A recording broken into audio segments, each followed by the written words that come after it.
hub for specialized treatment and all those things. We have actually, as a county government, signed a contract with Kenyatta University Hospital to manage the hospital and give it the equipment it deserves.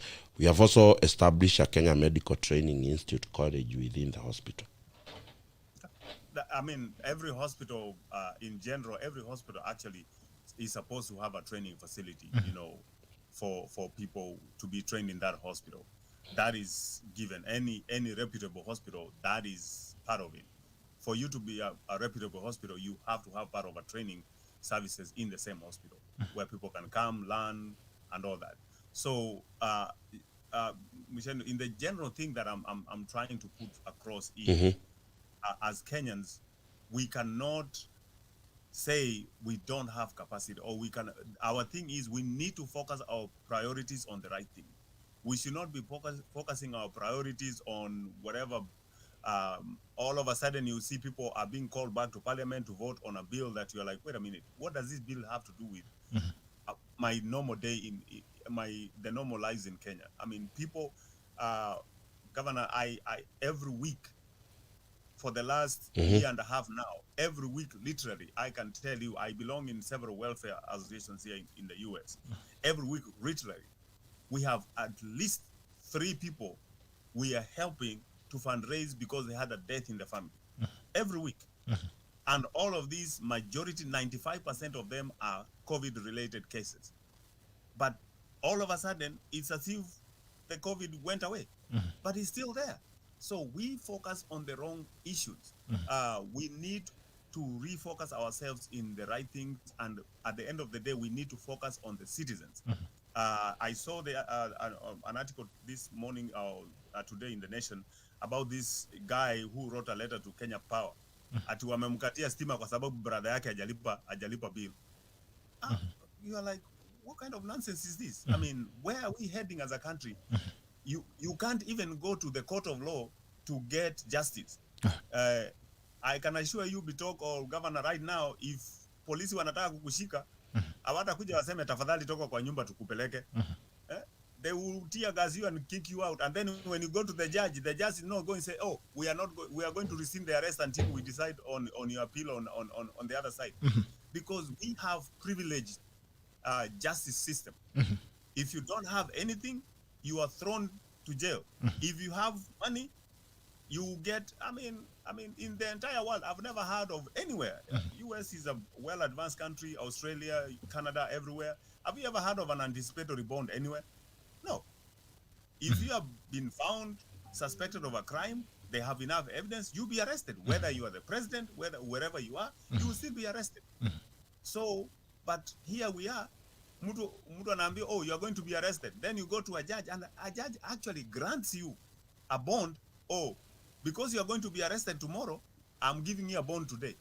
So these are the things to me that we need to actually make sure that we eliminate all these issues and make everything fair for everyone. Let's work on an equal footing according to the law and a constitution that guides the principal guidance for everyone in the country. All right. Naona ambassador yuko hapa. Ambassador, jambo. Happy New Year, sir. Ambassador, Happy New Year. Happy New Year bwana. Habari gani? Salama sana, vipi? Niko na kunywa chai bwana, karibu. Haya, fungua tukunywe pamoja. No, I think first of all, we want to see you. To everyone. Hi? We want to see you bwana. Okay. Haya, sawa, proceed. Nasikia unaonekana. Haya, endelea. Nasema happy new year to everyone. Happy New Year, bro, and pole bana. Pole sana on your loss. We still warning with you, and we wishing all the best to your family and as well the children that are left behind. Pole sana. We still stand together as one family. Yes. So I want to mention actually what Governor mentioned and what Ramat just said. You know, what happens is at the end of it all, at the end of this political period and everything, your neighbor will remain your neighbor. Come what may. That is the person that you will be going when your son and daughter will be sent home from school. The same people will be the one contributing towards their school fees. Yes. The same people will be coming in regards to, Like recently when I had a loss in our family, those are the same people that will be coming to support you and give you support through the period and time that you are mourning. We tend to forget that politics is something that come and go. As Arama said, and Governor said, in the last 3 months, if you Google back, and even if you go to 2019, RUTH himself was mentioning that our other politicians from the Western cowards and wanatuandikwa na bibi zao. But the same people are now, going together in the same league. The same person mwenye alisema hawezi work na RUTH is the same Mudavadi mwenye alikuwa anasema earthquake inakuja. So we don't understand, is the earthquake the same person will go unasema you can never work with? And let me tell you this, Gerald, our people need to understand that these politicians don't sit down and panga these things for them. They panga for themselves. Let us be clear. When these politicians sit, hawawezi sema leo tutafanyia nini watu ya Nandi, tutafanyia nini leo watu ya Chesume, watasema mimi ninapata nini. That is the first thing. And the reason why these people are making these moves is that Mudavadi kwanza anaona nitapewa nini kwanza kabla mimi ni make this decision. Our tell me what our people down in Malava huko chini sijui Kakamega wanapata nini. So let us live together despite the political parties that we are in.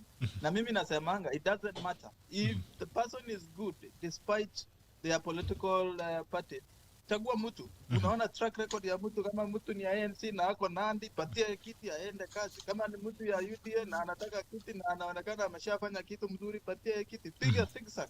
Juu ni governor, ni UDA, chini ni MCA, ni kila kitu independent. Pea mtu kazi afanye kazi. Sababu saa zingine we tend to say we need numbers. We see what happened yesterday huko Senate. Yes. We used to say we have numbers, but then tunakuja kusema we have given them the opportunity. Who are we giving the opportunity? Is it the politicians or wananchi? So we need to realize, where are we aligning ourselves to? Are we going just because of political parties, or are we going for people who have reasoned doubt? Number two, we voted Jubilee 3 times. We voted in 2013, we voted twice in 2017. But now sisi ndio tunalia na tumeachana na hiyo chama, tunasema chama ni mbaya. Chama sio mbaya, watu wenye walikuwa ndani ndio walikuwa wabaya. Hakuna kitu makosa iko kwa chama. Chama itakuwa tu hapo, ukirudi Nairobi bado imeandikwa tu Jubilee House. Chama haijaenda mahali. So if we are just shifting our focuses because of chama, then we will not be gaining anything, to be sincere.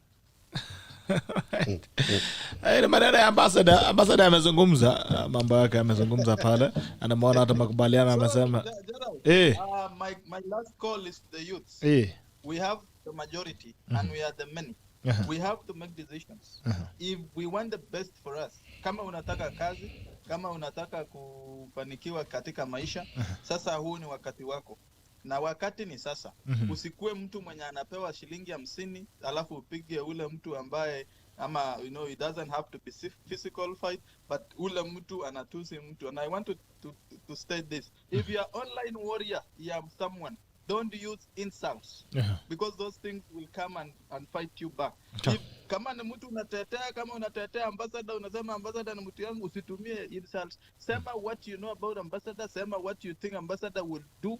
Then uanze kutusi mtu mwenye kesho maybe yeye mwenyewe atafaulu, na kesho ukirudi kwa ofisi yake ukienda kutafuta basari anakugonga anakuambia siku ile ulinitusi. Na nowadays people would take you up even to the DCI. Na wewe ukichukuliwa DCI, mheshimiwa mwenye ulikuwa unamtetea kujui amejiendea, ameenda Nairobi, amepata ofisi yake, it doesn't care about you. So if unataka kutetea mtu na uko online, do it with decency, do it with decorum. Yani argue out the point. Say this is it, this is what I believe this guy will do, and that's it. Tetea mtu wako ukienda. Usitumie matusi na usitumie maneno mengine. Otherwise, Gerald, we are together. We are supporting whoever comes. May the best win, and the best of it all, let peace prevail. All right. Asante sana ambassador, the fifth son of Arab Krit, jamani. Ambassador the fifth, kila mtu saizi in the fifth. Hata pia MUCHENDU the fifth. All right, and I think just picking up from what you've mentioned, Ambassador, about the peaceful elections, I think we need to push the political players to sign a national accord of peace that if you are defeated unaenda nyumbani roho safi. We need to have them sign at Uhuru Park. Tuangeneze mkutano ya wanasiasa wote ambao wanagombea urais, tuwaweke pale Uhuru Park, tuwape a national accord that they're going to sign that in case I'm defeated in these elections I shall go home peacefully. Hatutaki maandamano, hatutaki kelele. Elections zikisha, we move on. In other civilized countries you don't even know that elections are going on. People are going on there. So I think we need a national accord. And all these aspirants are going to sign against, and members of coalition are going to sign against, that if we are defeated, we shall go home. Let me mention fully. That one. Yeah. In Australia, to be sincere, we are having the national elections in April. Mm-hmm. If you ask, if you call anyone here, anakuambia hata ajui kama kuna elections. No one, hakuna mtu anajua. It is the last month. Yani the last, from now next month, end of next month to 16th April, then the elections will be run. And mostly it is online. Mostly it is on TV. Paid ads. You don't find all these, mtu ameweka maposta kila mahali, mtu anatanya watu nini. No one even attend those things. Most people do the big ads, ama mtu anaweka tu gari inasunguka na inasema hivyo. But at the end of it, no one actually thinks who elections is in April, and everyone votes, and if you don't vote unapewa fine. So that is another thing that we also have to factor in. We have lost a lot of time campaigning since 2017. People have been trying to campaign for this coming elections. Since then, kazi zimekwama, kila kitu zimepostpondiwa just because of elections that is coming. So that is another something also to be considered. All right. Asante sana. So looking back at yesterday, the Senate has passed the political amendment bill without any editing, without any changes that have been made to it, and everyone is wondering, all right, who is to gain for it? Because the biggest issue that people are having was, all right, we don't want coalitions or these other stories, the ratification of coalition parties, that we're going to have a party instead of coalition, instead of NASA coalition or Jubilee coalition, whatever it was, we could have a Jubilee party or a NASA party. And yesterday they passed without any amendments. I don't know, what repercussions does it have on the political landscape, Muchendu? Yesterday was a case of ule Waswahili walisema mtoto akililia wembe mpe. And I must have first of all applaud the Senate for showing leadership that has missed in the National Assembly. We feel saddened by some of the events we witnessed in the National Assembly when this particular bill was being signed. But you must also look at it as a catch-21 for politicians in Azimio. When this particular bill was being discussed and passed in the National Assembly, there wasn't a coalition in the offing in the Hustler Nation. And subsequently, we have now a coalition of about 3 parties, the ANC and Ford Kenya, joining their big brother UDA in that coalition. And subsequently, that meant that the Hustler Nation had to change tune so that they can now incorporate the what we call the coalition they are calling right now. It is called bottom up pesa mfukoni. It's called Kenya Kwanza. Kenya Kwanza ilikuwa Kenya Kwanza, si ile Kenya Kwanza ya Girishi. Nonetheless, I think the Azimio guys have gotten what they have been asking for. They have been given, wamepatiwa kamba wajinyonge. And as the Elgeyo Marakwet Senator Ibrahim put it, that this is what they wanted. We have given them what they wanted. Let us see what they will do with it. It is not going to surprise me that the president might shelve that bill and not sign it into law. It is not going to, because he and his people will also look at that catch-21. What is this U-turn with the Tanga guys that we did not even have a single antagonism in the Senate?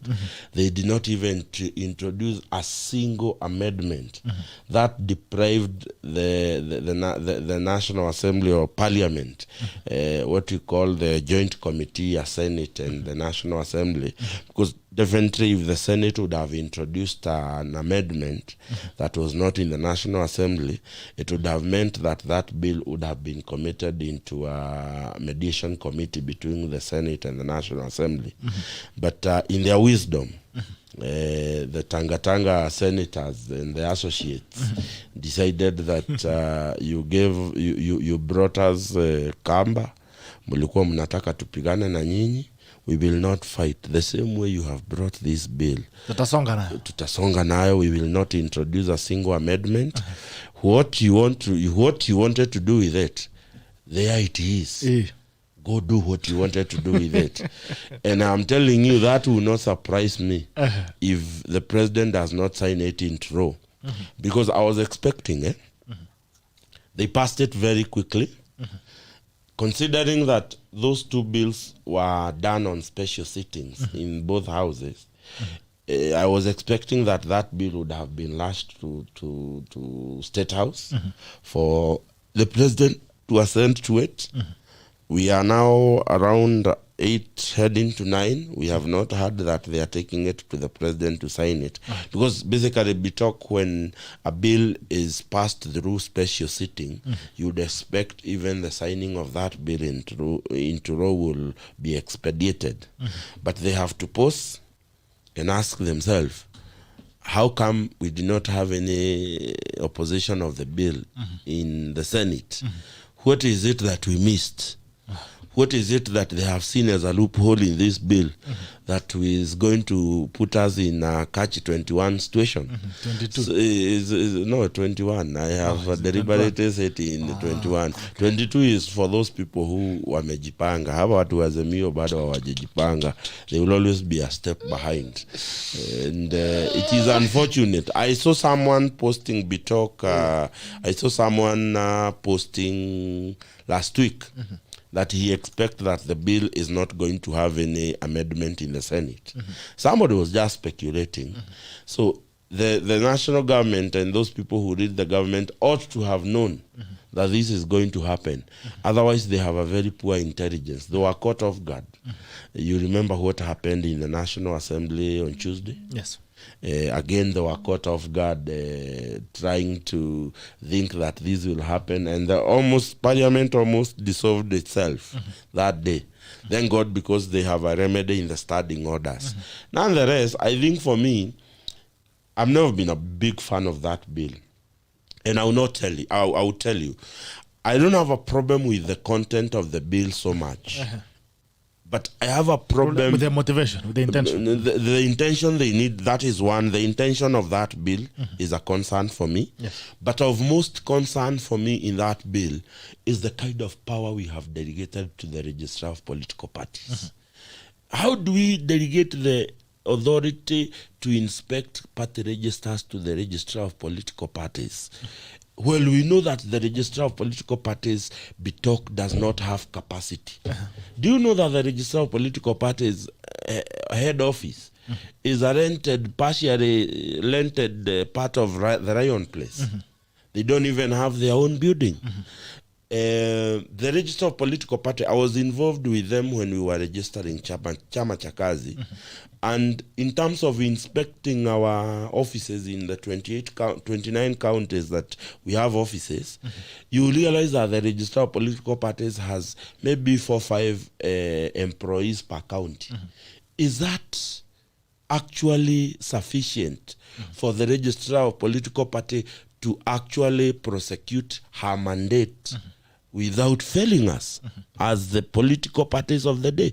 We have over around 100 registered political parties, Bitok. If these 100 political parties have things that needs to be arbitrated upon, have we empowered and given the register of political party capacity? I will invite you to look at the budgetary allocation for the office of the register of political parties. It does not come anywhere close to the responsibilities and the immense power we have delegated to that office. And it is actually a mutilation of justice when you delegate so much authority to an office which you have not equipped to handle that authority. For me, that is the major thing. I do not believe in any given moment that the registrar of political party possesses the capacity to execute the authority we have put on her office through the new political parties act. And for me, that is the major problem. And I will tell you, it is going to be a headache. It is going to be a mess. And what the Tanga senators have said, this is not our mess. This is your mess. You have created this mess. So we will give you the opportunity to deal with this mess. We will not be part and parcel of anything to do with this bill. And that's how they have washed their hands. They have decided we will not introduce any amendment. We will not carry the cross for the Azimio Union that has brought this mess. Because I can tell you, Bitok, it is not practically possible that we can allow the registrar of political parties to be inspecting party register. What if tomorrow, Bitok, you find yourself in a Agano party? You find yourself in an Agano party and you have been popularizing CHAMA, KAZI or UDA. What are you going to do? Alright.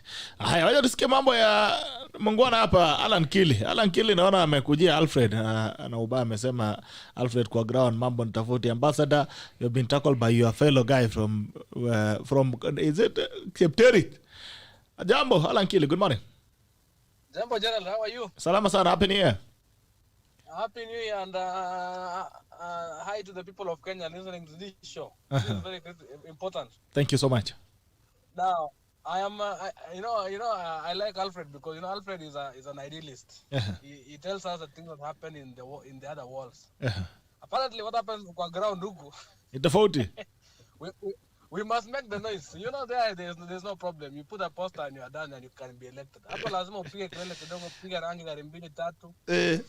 Usonge. So I also would like to add a word to the political parties the bill. Now, this bill was made for one the OCA team. Because for those of us who know, who could be having an idea what's happening at the background, the OCA team was people, in my view, before the exit of Mudavadi, were headed to Azimio. Okay. Night meetings with Azimio and daytime meetings with the Kenyans telling them that we are going to the ballot. Secondly, there are these small political parties that have been that have started. Every county now has a political party, and they could not meet the minimum threshold of running elections. So the coalition political party would have actually aided them in meeting the minimum threshold. Now with the exit of Mudavadi, the entire equation and the entire calculation fails, and that is why the senators, apparently, if Mudavadi had not left OCA before this bill came to the Senate, I am very sure the Tanga senators would have put up a very serious fight. Right.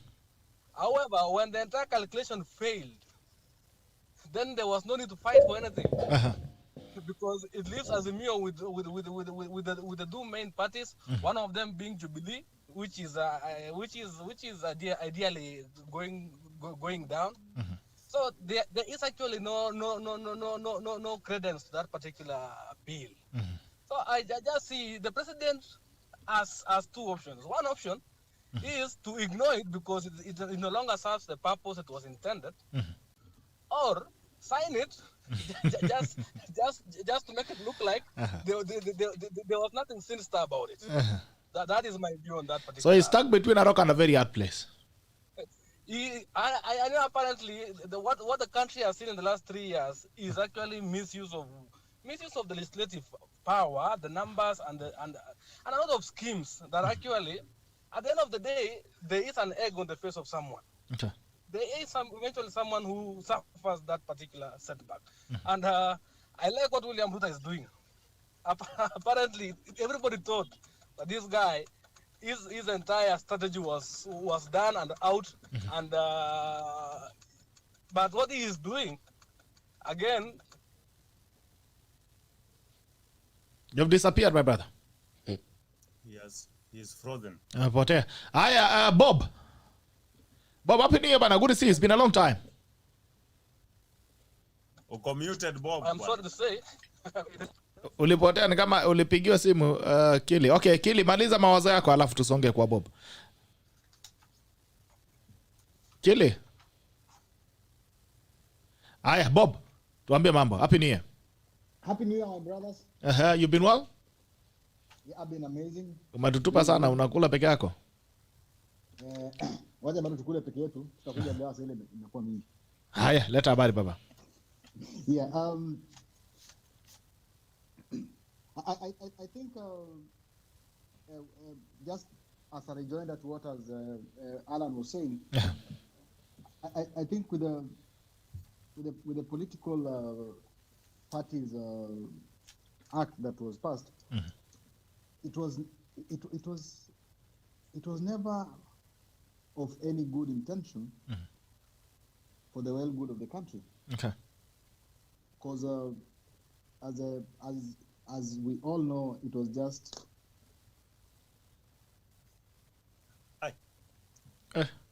watu wanapotea. Amejileft mwenyewe. Haya, leta habari ya Rama, acha turudi kwako. Bwana Bitogo. And like you're talking about numbers, Rama, now the numbers are flipping. Kenya kwanza, or Rama ni bottom up pesa mfukoni. Musalia Mudavadi and William Ruto and Moses Wetangula now are turning the numbers against those who say they're actually some of conjured numbers. And they are paralyzed the National Assembly. The business of National Assembly is now under paralysis after these guys say they're not going to be part of the House Business House Committee. Talking about numbers, they are flipping again. They're saying zingine unapatana na panya inakimbiza paka. My biggest problem with these members of parliament is at the end of the day they will make noise, but the proverbial midnight phone call, you will find someone coming and voting even after making so much noise, they will still show up and vote. Nasikia siku hizo wataka wafuati masimu wameamua kabisa if bad. Gerald, the problem is when you do dirty deals and secret deals behind the scenes, somebody always has something over your head. So if they know you made a deal that ukicheza Kinoti will be and I don't want to speculate that. Yes. But we have had stories of members of parliament being bribed 10,000 in the toilet, and whenever on a vote, something they made noise they're not going to do. To me, Gerald, at the end of the day is, I don't want to excuse anyone. It doesn't matter what side you are on. If you are not on the side of the citizens, then you are not on any side. You are worse than the person who is actually put up the bill, proposing the bill to do what they were proposing to do. Because one, if you don't participate in respectively and logically discussing and saying, here is where I have a problem, point out the issues you see on the bill. Rather than just going to parliament, making noise, fighting, throwing bottles all over the place, is a disgrace. But then at the end of the day, you still vote. So what have you really benefited? What have you actually shown Kenyans? Here is where we have a problem with this bill, and articulate the issues that you see on the bill, so that us as citizens can learn from people we have sent to parliament to represent us. Tell me why you would say this bill is bad. Tell me why you are saying this bill is good. Give me point by point issues that you think that this bill is good. Then let me understand it from your perspective. That's your job. You have researchers, you have staff that are supposed to be perusing the bills, look at the legal aspect of it, look at the language, and they can give you a summary. Then you can speak on those. But the problem is, kila mtu anaenda, leo hii wiki tuko now every week things changes. Once it was Tangatanga and whatever kieleweke. Now imeenda sijui Azimio na kulikuwa oka hapo katikati, they didn't know where they were going. Then there is Kenya One Alliance or whatever it's called now. Every day is a different story. At the end of the day, all of them forget you were sent there by the people to do people's business. But you have gone there doing party and warlords, I don't know whether I need to call them warlords or godfathers business instead of doing the people's business. If you stand there and vote, for what the people are saying, it at the end of the day, like Alfred, what Alfred is aspiring for, it will not matter what party you are in, because you are there to represent the people. That is what, for me, I would love to see.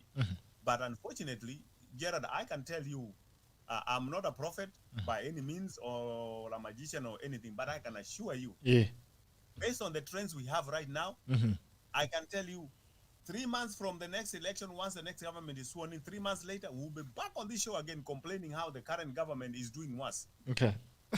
And the story will continue. Unfortunately, because we are going to put back the same people. And what they do, because somebody sees, hey, all I need to do is switch from this party next time, I go to this other one, and they will bring me back. But if we go on matters of performance, principle, what is your track record? Then we can, because my desire, and fortunately or unfortunately, my desire is to, at this point, I pray and I say, please, Kenyans, can we just do a clean slate? All these guys who have been in parliament, let's kick them all out. Bring fresh people. So that people will know it's not an issue of party. It's an issue of what you can do. But that is wishful thinking. Maybe one day it will happen. Maybe it will never happen. I don't know. But until we learn that lesson and do what is right for the people, we will continue this discussion day in, day out, year after year, and we will continue the same trend. It is never going to change. All right. Okay. Talking about that thing, and I find it interesting the angle that Alan Kelly is bringing in, that the law, the party's amendment bill law was made for Oka to bring in, to ensure that Oka and Raila Odinga are tied in together and they're not going to move. But now, as things are, and things have changed, I don't know then what's the fate of that bill, and where does the president stand in regard to the law as well that he has brought all this thus far. But let's look at another one again, talking about laws and use of legislative power to come up with laws for the country. Let's look at BBI at the Supreme Court. I don't know, does it have a chance of survival? I still maintain, and I will or it continue. has lost its usefulness. I will still maintain, and I maintain this. BBI was a scam. It continues to be a scam. As far as I'm concerned, it will be a scam. And I'm reliably informed that within sources, within government, they are hoping that the Supreme Court is going to overturn the BBI decision. And as far as they are concerned, the BBI had already gone through public participation, gone through the assembly and all that. The only thing for them that was remaining is to vote. And I'm very informed that they are hoping the Supreme Court is going to give them a favorable decision, after which they want to ask the IEBC to include the BBI question in the general election. And I think for me that one of the courts that has been given the authority to interpret the Constitution is the High Court, and it addressed itself in that matter very well. And coming to the Court of Appeal, they also upholded the decision by the High Court. And I think that for me, the Supreme Court is not about to mutilate the constitutional gains that we have made. And I believe that they will see the sense that BBI is definitely a scam that was meant to hoodwink Kenyan. Why do I say it's a scam, Bitok? Some of the things that are included in that particular document, they are good, but they, however, don't need BBI to be actualized. If we wanted to address the issue of waiving tax for the young people to build their business, you know that it is not even legislative talk. That does not require even parliament. Funny enough, if you want today be talk, if you want a waiver because of one thing or the other, you require just the Commissioner General of the Kenya Revenue Authority to write a letter and authorize that in a gazette notice. So it is not even a legislative agenda. It is actually what I would call an administrative agenda that does not need to wait for BBI to happen. Number two, if it is about increasing or giving bursaries in accordance with numbers, That is, again, it is not something that require BBI. It is a legislative issue. We just need to registrate that if we are giving, because I have seen those people who support BBI give bursary as one of the reasons they want BBI. You don't need BBI to give bursary in accordance with the strength of numbers. It is a legislative issue that you bring, that we shall offer bursary in accordance with population of every constituency. Have you seen anybody attempt to bring such a registration in the National Assembly? Not yet. Nobody has brought that issue. If it is about, they are talking about agricultural issues in BBI, and mostly the agricultural areas is from Mount Kenya, where I come from. Do you actually need BBI to address the issues of coffee? No. You just need to bring the Coffee Act and amend it. If you want to address the issue of tea and how auctioning of tea in this country is melting the money that is supposed to be made by the farmers, you just need to address the issue. But I'll tell you, you will never see a coffee bill that is successful as long as the status quo in the capitalist economy remain, because they control the biggest market coffee auctions in this country. They control the biggest tea auctions in this country. And therefore, they keep telling you that we want to address the issues of coffee. Well, BBI is heading to the grave. Have we seen anybody trying to introduce these amendments in the coffee bill and in the issues to do with tea or to do with sugar? Today, BTOC, are you aware that it is only one company that is milling, it is actually milling sugar in this country? Are you aware? No. Every other company in this country is importing sugar and packaging it in their name. Only one company. And I will not mention it here because of interest. It is only one company in this country that is actually milling sugar right now as we speak. Have we seen them come up and address the issues of sugar? I saw the president meeting the Western Bloc, a section of Western Bloc MPs. They went there to talk about the support of Raila Odinga when the sugar industry in the Western Kenya is on its deathbed. So I want to say BBI is a scam, because so many issues contained in the BBI does not need to wait for BBI to come to address. We have about 65% of that document being administrative and legislative issues.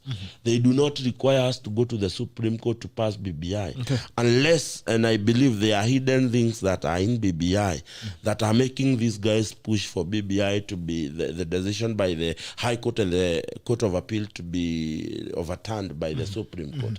But it is not about the issues that affect Kenya BTOC. It is not about the issues that affect the common mwananchi, because I tell you, if it's about the issues that affect the common mwananchi, we need to have seen them introduce these bills in Parliament. And unfortunately, so they have not done it. So when I say that BBI is a scam, who gave BBI the responsibility to demarcate constituencies? The Constitution and all the legal framework that has established the IEBC provides the system and the mechanism of demarcating new constituencies. But somebody decided that he is going to overturn that particular authority. He is going to bring constituencies that, however, should not exist. Simply because they want to hoodwink us. Because I believe this, if the IEBC is going to use the parameters that are set to demarcate constituency, and because I want to believe that any genuine person who wanted us to have constituencies as Mount Kenya because of our numbers, we should first of all, number one, address the Revenue Allocation Act, how we allocate revenue. Because today, do you know that population is not number one in terms of revenue allocation? The first structure they used to divide revenue, when you put the money to be distributed to county, the first bunch of money that is set aside is what is called equalization fund. Then once equalization fund is put, they then go ahead and remove something called conditional grants. Inawekwa kando. Sasa hii ingine imebaki, it is equitably distributed to counties. after the equitable distribution is done, Kiambu will probably walk away with some, say, some 6 billion. Okay.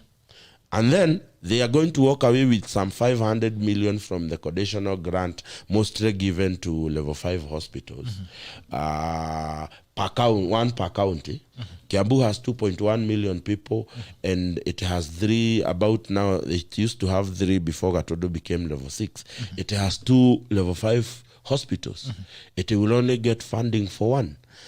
Then, Kiambu will probably then take about 6-7 billion home. Turkana kwa equitable distribution wanakuja wanapewa 6 billion. Wanakuja wanapewa probably conditional grant another 500 million for the level 5 hospital. Then Turkana and other counties that are earmarked for equitable distribution, we will then be brought into this box where equitization fund has been brought. Unasikia hapo Turkana wamevuka na 6 billion. And their allocation for the year jumps to some 12 billion Kenya shillings. That is the formula that was passed in 2011 by the members of parliament that were in parliament between 2007 and 2012. And we allowed that revenue allocation formula to be based with equalization fund being the first aspect, rather than have the population take the center stage. Because we talk, if Kiambu County has 2.1 million, and Turkana County has 600,000 people, where are so many hospitals required? It is in Kiambu because of population. But because population quota is not the first category in terms of revenue distribution, you find that is where our problem as Kiambu County rise. That as much as we have the population, it is not the number one formula in terms of resource distribution and allocation. So therefore, anybody who is very serious about changing this should have told us, let us discuss the revenue allocation formula. Remember the one that was in the Senate. But we cannot be able to do that because we are selfish, and we are selfish politicians. We always want to look for shortcut. And BBI was purely a shortcut. Na ni ile tu Bitoka alikuja akaweka segenge hapo, akaweka ile electric fence, na akasema hakuna jia hapa. That is the fate of BBI. And I will never support BBI in that form. And I pray Bitok that for whatever reason, if the Supreme Court sees need to okay BBI, they should put what is called a gag, that it should not be implemented until another government is in place. Because the current government, led by the Honorable Uhuru Kenyatta, has already lost credibility to oversee a very serious process like that called BBI. All right. Okay. Naona pia Doro ameingia. Happy New Year, Doro. Asante sana. Thank you so much for joining us this morning. It's a pleasure to have you. Alfred, because I talked to Chairman. Let me go to Alfred very quickly. Do you think BBI is going to survive the onslaught at the Supreme Court? Ambassador, are you sleeping? Yes, Jara. Hey. I don't know BBI, bwana. I don't want to comment because it's like a cat with 9 lives. You don't know, with these politicians, you don't know what is happening. With this, with our judiciary, you can't tell. It's about the highest bidder in any way out. Najua kama ingekuwa raia and it was done in a very good way, we could know. But what goes with the highest bidder, you don't understand. So we hope and say, I hope it is done. The thing was actually not legitimate as it was since the beginning. How it was handled before, it wasn't the best way. So we hope that thing is done and sealed and it's gone, because we just mark timing. We just mark timing and wasting time just to force a few individuals into the positions that people want to join in. So I personally don't want to comment because it will hit me back or hit me back in the near future. So we hope only that the best way out is yeah. Doro, happy New Year, Doro. Ambassador Mama could play safe. Happy New Year, Doro. Are you there? How Hi, how are you? I'm okay, thank you. You've thrown us the rungu of Masai. Sasa mimi hata sikuwa nimejua mumebadilisha link, but I'm back. I'm here. Link ni ile. Jambo lakini. Busy kujenga maisha. Naona. Haya, sijui kama uko na mchango kidogo unaweza changia kisonga. Ebu bring me up to date. I'm a little late. All right, we've been having conversations around, first of all, the coalitions that are happening or the alignments that are happening within the political landscape. And we also spoke about yesterday's passing of the political amendment bill at the Senate without any amendments. And people are arguing that the bill is going to eat, it's coming to eat, itakula, it's going to eat back, like Ambassador is saying, and the people who are cooking it. Nasema mpishi atangukia sufuria ya supu. I don't know what comments you have to make around the happenings of the political scene as well. Me? Yeah. I'm seeing a lot of jokes going on. Okay. I still maintain that Kenya right now, when it comes to where the deputy president and his UDA, to me, it's as long as he's still the deputy president of Kenya, I don't understand how he has an active party running that is not part of the government. Okay. So that still brings me back to the same point I brought up when I was in your studio last time. Yes. That Kenya right now, we're literally a one-party country. Sisi wote tuko kwa bakuli moja. So when I'm seeing a lot of UDA activity, or not UDA now inaitwaje? Walisema ni Kenya Kwanza. Kenya Kwanza. Bottom up pesa mfukoni. Bottom up pesa mfukoni. Yeah, bottom Kenya up, Kwanza. whatever it is, whatever the coalition is. Yes. To me, that's a joke. And also when I look at Azimio, it's a joke. All these people, they all just need to get together, or somebody who has sense needs to just go and tell them what they are doing is null and void. Okay. Honestly. The only person here who can say that he has a party and his opposition right now, I think it's Kalonzo. The rest, they don't make sense. They are all under Jubilee. Okay. That's my way of looking at things. All right, looking at BBI, do you think it's going to survive? And that is as long as Ruto is our vice president. Okay. It can only make sense if he resigns his position right now. Okay. Yeah. Akwenda nyumbani. And I think these people don't care anymore. They are resigning actually. They don't mind. Looks like they don't mind anymore. I'm seeing guys are resigning left, right, and center actually before the 9th of February. Let me tell you, and I'm not talking like this because I'm favoring one side. No. Of course, you've spoken very generally, and you've actually mentioned that all these guys are jokers. They are all jokers because it's funny that even our president himself does not see it's a joke, because how can you acknowledge a party that has been formed with your vice president? Okay. Then I mean, why that is making us all look like fools? The only other party that we have right now that should actually be against all these Azimio and Kenya Kwanza, they are one party. All of them, they are one coalition. They should all agree. The other person who should fight against them is Wiper, because I don't think Wiper has gone anywhere yet. Okay. And I hope he's looking at things the way I'm looking at them. Yeah. All right, BBI, the Supreme Court, do you think it's going to survive? Sorry, BBI, I have to go back and read into that and see what's going on. I haven't actually updated myself. Okay. So I'm not going to comment here. All right. Asante sana. Guys, I don't want us to make our very last remarks because we have only 10 minutes to the top of the hour. And I'll start with you, Chairman, once again, before we come back to studio. Any general comments you want to make on your way out? Gerald, for me, my observation about the BBI and the pending case at the Supreme Court, all I will say is the appeals court, appellate court, or the high court for that matter, set a precedent. When they gave their ruling, they gave their reasoning, which was sound and legal. Whichever way they are going to decide, I don't want to speculate or say I don't have any inside knowledge, but all my only question will be, whichever way you are going to decide, are you going to give us a sound legal basis of what you have decided on? Okay. Rather than just coming and say, oh, we decided this way, and you don't give anything that people can actually refer, you know, what we call legal precedents. You have to set up a legal precedent. The, the, the lower court already have set the precedent. They came out with ruling, Gerald, even if you are for the BBI, unasoma hiyo kitu nasema yenyewe hapa, we have to agree they actually did their research properly.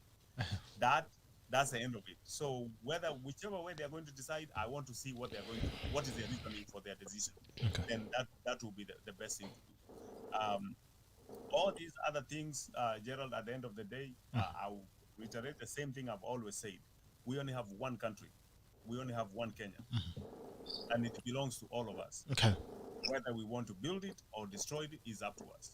At the end of the day, it will still be our country. Now, if we want other people to come and run the country, unfortunately, like which is happening right now with the Chinese and everybody else coming in, then it will go that way. If we want to go be colonized again and go back and start fighting again for independence, unfortunately, forest hatuna sasa hatuwezi enda msituni kupigana. I don't know where we are going to hide to fight. Then that's what it's going to be. It is our country. If you're not going to be proud of your country, then who is going to be proud of the country for you? Okay. You have to stand up for your country, where you belong. Haya, Ambassador.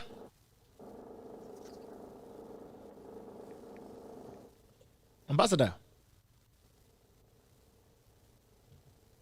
Haya, Ambassador kama ampotea pia. Haya, Doro, do you have anything to say? You haven't rejoined us? Okay. Haya, Mshendu. Hey, yes, Doro. Yeah. Uh-huh. I mean, my closing remarks here, it's sad. It's sad that as Raia we are being played, and these our wakubwa. I wish they would seek advice from layman people like us. Maybe we can tell them something that can make sense. Okay. It's wawache kutuchezea. That is all. But because right now what is going on between Azimio and the Kenya Kwanza, it's showing a bunch of politicians just throwing tantrums left and right. And it is a shame that these are the people who we are aspiring to. I mean, we are waiting to lead us. Okay. It's just very sad. All right. Santa Sana, thank you so much, Doro, for joining us this morning. Mushendu, I would want you to wrap up on something here, and it's about the running mate saga. Every other candidate seems to be having a problem with the running mate. Look, there's a dilemma, it's a serious dilemma. When you pick left, the right disappears. When you pick right, the left goes down as well. Looks like it's going to be a very tough run for politicians, because I think politics will start when the running mates are picked. And I think there are two things that are going to determine the future of these candidates and their political parties. That is one, running mate is one of them. And number two, nominations. Okay. Of the different party nominations for the different positions that they are vying for. And this matrix is difficult for every party, for whichever side. It's a very difficult matrix, because let me tell you, if the Honorable William Ruto today declares his running mate, it is going to change the landscape of politics in terms of how Hustler Nation handles its politics, because the naming of the running mate will have casualties and it will have its ups about it. So if you ask me, and in my own opinion, I think the running mate question will be addressed toward the very end, until unaona pahali watafika mpaka wakue, that is the final date they can announce their running mate. They will push this to the very edge. They don't want it to be a discussion right now that might just split the associations they have made.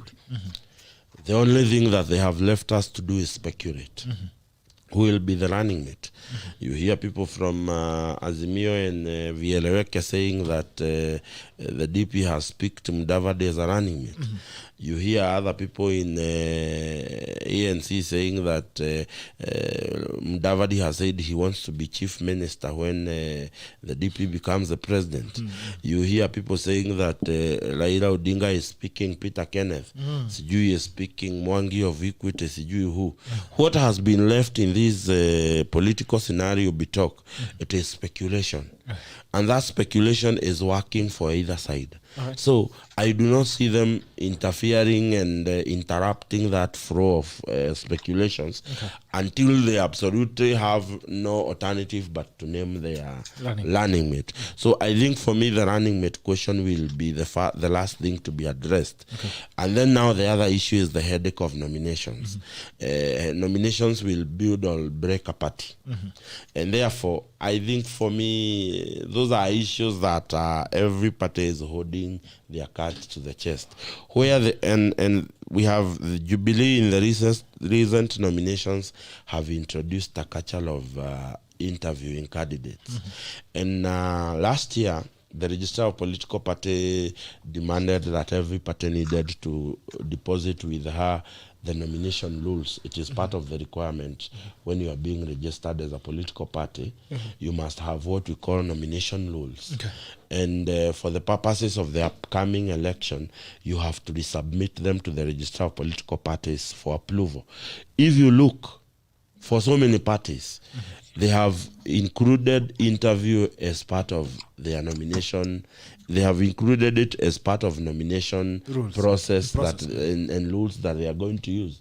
And I am telling you, this is an issue that will be abused. We are the only party as CHAMA cha KAZI who introduced the digital way of doing nomination.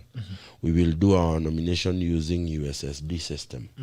And most parties, especially the pre-existing parties before the election of 2017, they have included as the first option interviews to determine the candidates.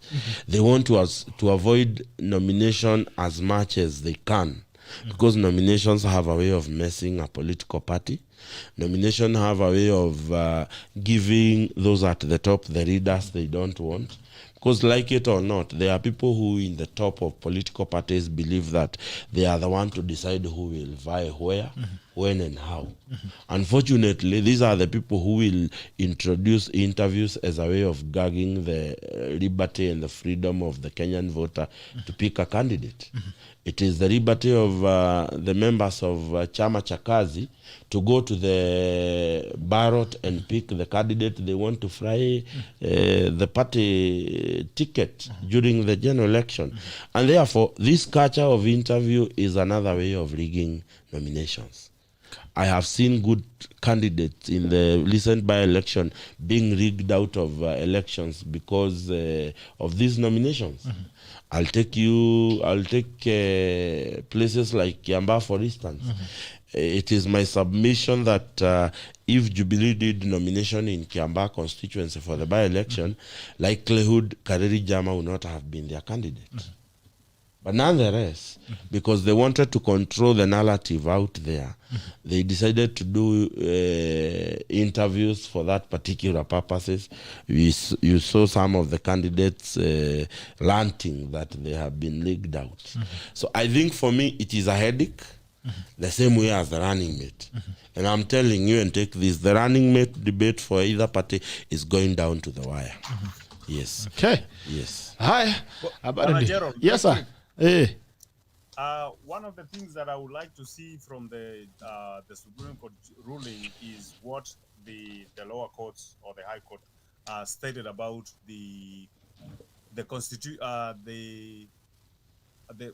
how the IEBC is currently constituted at that moment. They said it was not valid or it was not constitutional.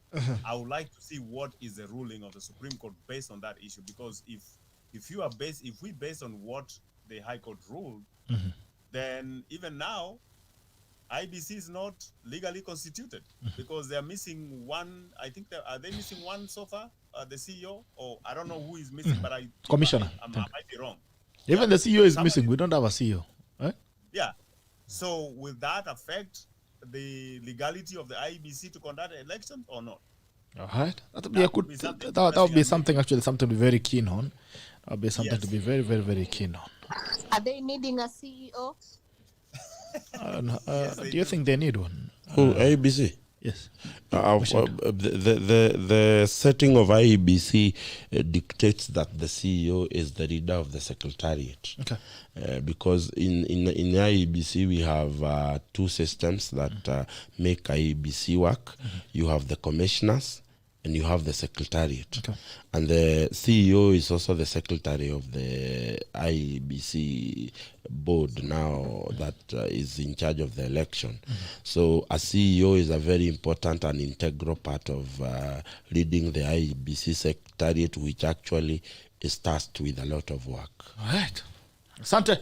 Thank you so much, gentlemen and lady and gentlemen, for joining us this morning. It's been a pleasure having you on the the Thursday of 27th January 2021. It was a pleasure to have you again tomorrow on Sheria Wiki. I was joining with Dr. Kuru Okot. I think we also have Yvonne Hamadi coming in tomorrow, and one Anthony Kibagendi.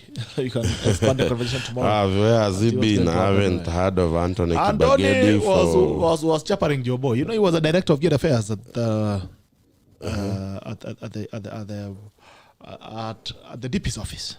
That's awesome. So I think it's another time. His opinion on the issues that are current. Meanwhile, I want to appreciate every viewer that has tuned in today, and I also want to say hi to the people of Limuru constituency. I am still vying for the member of parliament position in Limuru constituency via CHAMA cha KAZI, and tumekuwa ground sisi, we are not listening to the ground, we have been on the ground. And I postponed my official launch until my party leader is back. So after my party leader is back on 18th, we can now put it on course. But meanwhile, we continue to meet, me and my team, we continue to talk with the citizens of Limuru. And we are seeking the mandate to represent them in the National Assembly. And we believe that the time is ripe for us to actually bring this thing home. And I've written something that has brought a lot of controversy in the social media in Limuru. I've declared that I am not supporting a candidate that is 70 years plus. That includes some of the candidates vying for the member of parliament. That includes the Honorable Raila Odinga, who is past 70. At 70, it is time for you to sit down with your grandchildren, enjoy your hard-earned... No. Enjoy the hard-earned cash through labor. You have labored for that money. Take a vacation, give that time to family, and become a statesman and actually support another young person and mentor them. Because they say, Bitok, when you reach your epitome, you can only go down. And it is advisable for you to actually move. When you have reached your epitome, you start moving and giving space to younger generation to read, mentor them and become their champion. So Limuru tuko, now we are pushing this thing to the wire. And tunaonana, there is a current MP, Akoyo Azimio. Tutapambana na yeye. There is the former MP, the Honorable Engineer John Kirago Shege, a man who actually did a lot of work for Limuru in terms of infrastructure. But unfortunately, he is hitting 70 years. It is time for him to pass the baton to the young people. And I am asking him on this platform, the Honorable Engineer Kirago, the same way I asked the Right Honorable Raila Odinga to do the honorable thing and retire with the president. Kindly, we wish that you support us as young people. We have supported you before. It is time for you to render a hand to support young people. And you can read from the back. It is not a shame for you to support young people while you give your time to family and other personal affairs and allow the younger blood to come and lead. I mean, what would I be telling my generation if they heard that I am campaigning or I'm supporting somebody who is 70 years plus? In fact, even a judge of the High Court, once you hit 70, I think is it 70 or 75, I can't remember. Once you hit that particular number of years, you retire because they believe that you are now no longer having the 100% capacity. You don't have the 100% capacity to actually adjudicate on matters constitutional. So I want to ask them, And there are also other perennial losers that have been vying for Limuru constituency seat since 1992. There's a candidate in Limuru called Mwaniki Kamau. He first vied for Member of Parliament in 1992. In 1992, Bitoka was only 9 years old. He was vying, and he's still vying for the same position here. Those are the people we are telling, accept the Limuru constituency does not want you as the Member of Parliament. People like George Mara, who vied 3 times and lost, have accepted and moved on. So allow us as young people to actually square it out with other. I am competing against the likes of Robert Gedire, a guy who is a lawyer, a young person, a very worthy opponent. Those are the kind of people I want to be competing with. Those are the competition you want. Those are competition. We don't want to compete with the people who have hit 70, who require to be at home, taking care of family and other businesses. When you are at 70, enjoy what you have earned for the last 40, 50 years. And allow the young blood like us to actually take the front line. Very soon, some of us will lose, and I keep saying, the day I will hit 65, I want nothing to do with the politics and leadership of the day. Right. I want to take that time to enjoy it. If you are 70 years and above, you have been warned by Muchendu. Amesema ya kwamba siku zako za expire zimeanza kuisha, anza kuingia kwenye shelves, anza kuingia kwenye store. Kwenye siku zako za kusambazwa. Aya, it's a pleasure to have you here this morning. And I want to wish you all the very best, Muchendu. And I'm challenging every young person to take space and be part of the leadership. There's only one way that we can change these things. If you are part of the system that we keep saying the system is wrong, we can only be inside there and change the system. But I think pia kuna mapepo zinakuanga pale. Unaweza sikia Muchendu sasa hivi anaongea wisdom, is using wisdom, akona nguvu, lakini wacha aingie bunge. Unakuta I always say the day I will get to parliament, I will be accompanied by my bishop. So that we can deal with you definitely have to be there.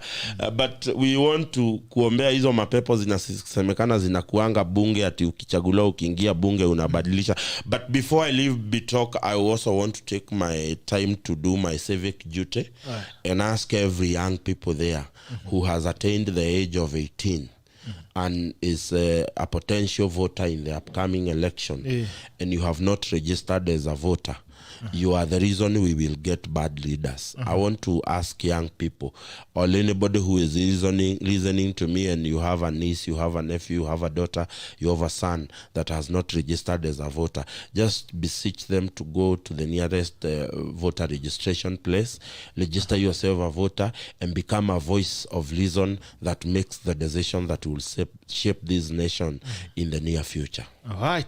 Asante sana. I still want to challenge you. Every young person who is running, I'll be there to support you. Kama kuna kijana yote ambaye anarana, I'll be there. Trust me. I'll be there to support you. Every young person who is running. Mutaniona pia kwa Muchendu pale Limuru. Tatembea. Every other young person who is running, I'll be down there to ensure that I support them and you become the best.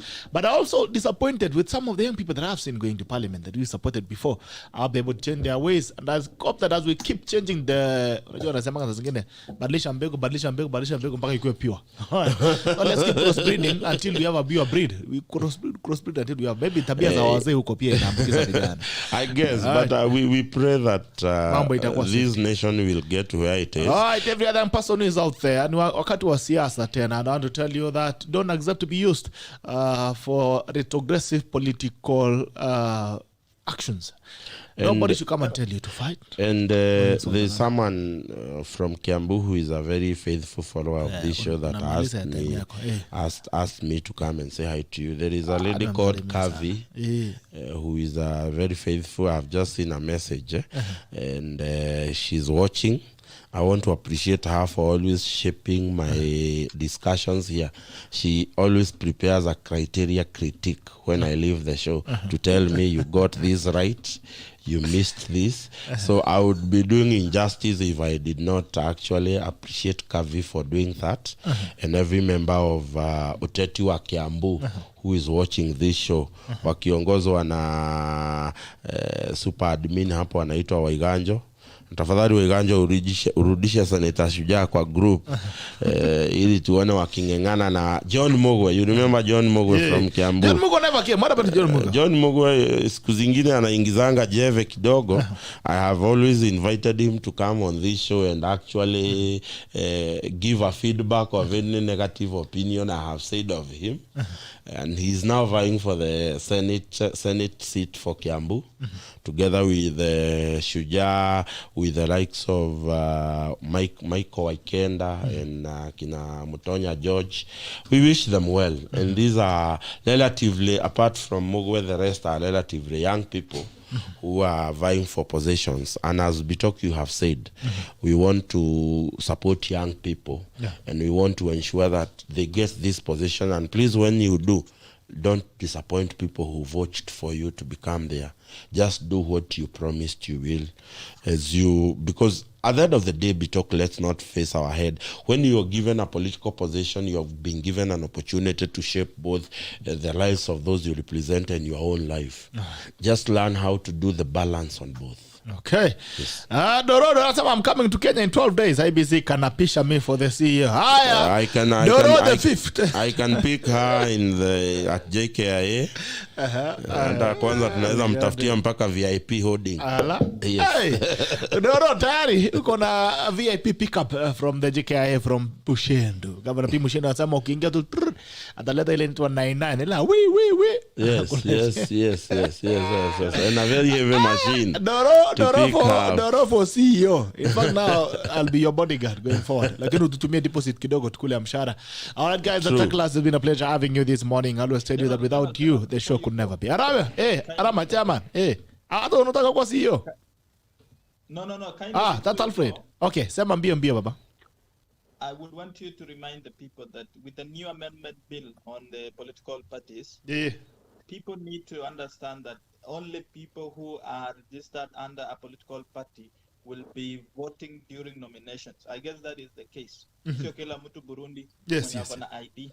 By the way, school ulikuwa unaleta watu wa ODM wanakuja na kupigia nomination ya Jubilee. Sorry? Nasema last time you could even bring people from ODM to come and vote for you in a nomination, Jubilee nomination.